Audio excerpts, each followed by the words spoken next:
Video kiyya dhaqaa laalaa obboloota koo please waaqayyo jedhaa ta'u. Namni ani hin dubbisiin illee hin jiru bayyeessus. Sashuma waaqayyo beekadha.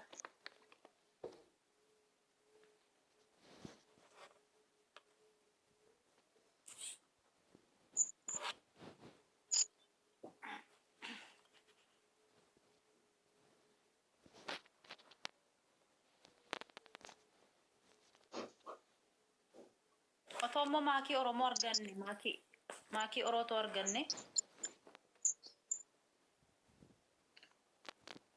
Meestii namni azala jiru kun yoo namni hin dhabu akka fedhees ta'u lakkoofsa isaanii. Maakiin duratti libra dubbachaa jirti ijoolleen koomentii waan caa'ee qarqaasisee jennaan uummata qarqaasisuu dhiisee jiran kana booda jettee dubbataa turte libirratti dhugaa.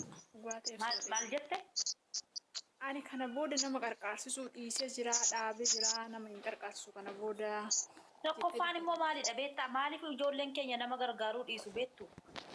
Namoonni baay'een gargaarsa birrii yeroon sassaabamu parsantii caaluu ofii fudhataniitu isa dhukkubsatu sanaaf immoo waama ta'e itti darbatu. Namoota baay'ee argineerra. Kanarratti komiinsila ka'uuf jedhaniitu amma namoonni akka durii sana nama gargaarsaaf wannoo jedhu amma miidiyaa kanarratti kan argu gara caalu firiyaa ol itichaa kanaafi wannoo duwwaadha eenyunni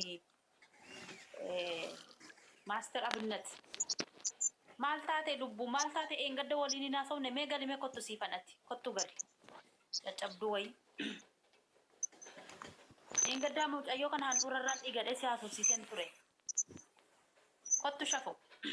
Duratti akkas jechuudha deemnee makiin kana booda annam tokko hin qarqaasisu garuu durayyuu sababa sin ta'e sin qarqaaraa ture. Bilbila koo warningii natti kennisiifte abboo waan haati ishee haadhattu akkuma waan daabboo koo kutattee nyaattu wayi.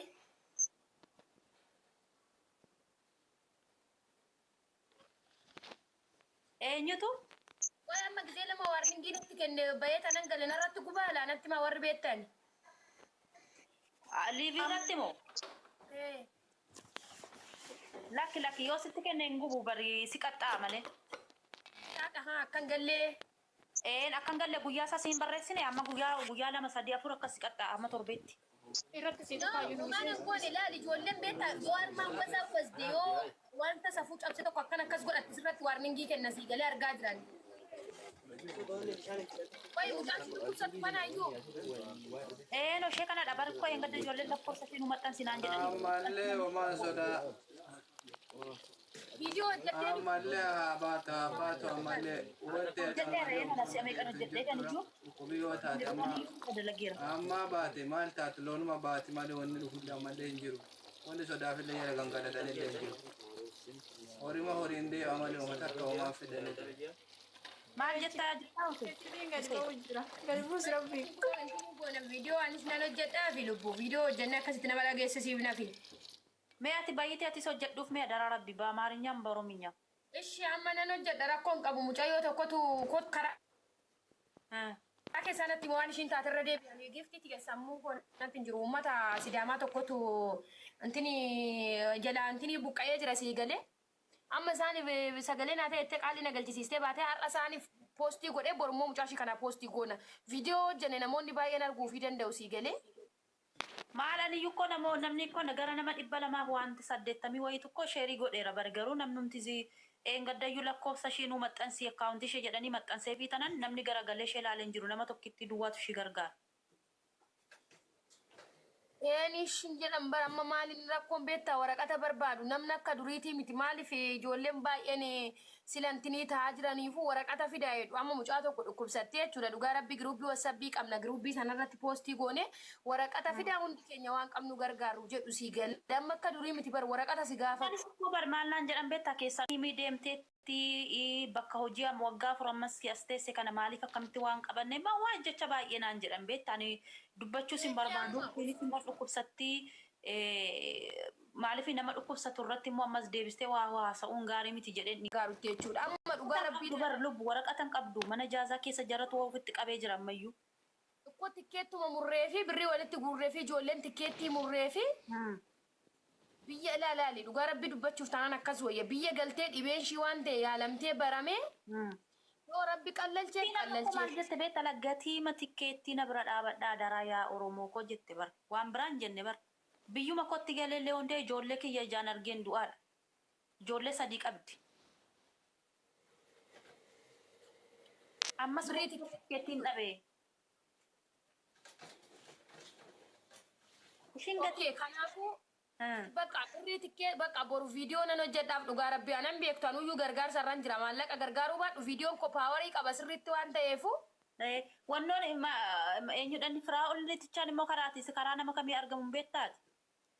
Injiru mitiiree karama Habiba kana faadha kan isaan kan hin argamu. Habiba ቤት ገብቼ ነበረ ባለፈው አስገብታኝ ነበረ ግን ምን መሰለሽ እሷ ደግሞ እርዳታ እየሰበሰበች ስለነበረ አሁን እኔ ዛሬ እርዳታ እየሰበሰብኩ ስለሆነ እርዳታ እየሰበሰብኩ እያለ ሌላ ወሬ እንዳታወሩኝ ምናምን ብላ ነሞታ እርዳታ ጎቻ ጅረን ሰና መቃሳኒ መዘገባ ቱርት ቤታ Ammalaali mana ijaazaa yoo jennee nu arrabsu dhaggeeffadhu laa dubbii tokko isinitti hima mana ijaazaa yoo jennee achitti dhiira faana maal taate uummata keenya sabeet ijoolleen mataa jabaatanii dhen sodaadhe manis ikkoo barbeetta yeroo tokko waa rabbii jechuudha muka sitti kutu mana ijaazaa jennaan muka sitti kutu mana ijaazaa keessatti namni osoo du'eellee cheekii sin taasisan ijoolleen keenya jechuudha maaliifin wanta deemaa jiru sila beennuuf jechuudha sababbii kana amma mucayyoon kun birrii tikkeetti dhabde miti birrii tikkeetti namni shan otoo birrii 200 walitti buusee fiintaa mucaa kanaa sii galee. Bakka karaa bitoomi wannoon si suura ishii siin ergaati ati sagalee ta'eef baqa hojjedhaaf ishii. Hojjedhu. Nama mucayyoo kana dura 20 intiniin namichi Israa'el moo'essa jiru Oromoo mucayyoo walisoo sana gargaare dhugaa rabbii jechuudha. Viidiyoo kootiin kan paawareen sun bahe. Tokkicha nan galee afaan Oromiffaatiin dura poostiin godhee afaan Oromiffaatiin poostiin godhee mucattiin waraqata qabdi akka Itoophiyaatti miliyoona 2.5 mucaa sana walitti guuraniif jechuudha.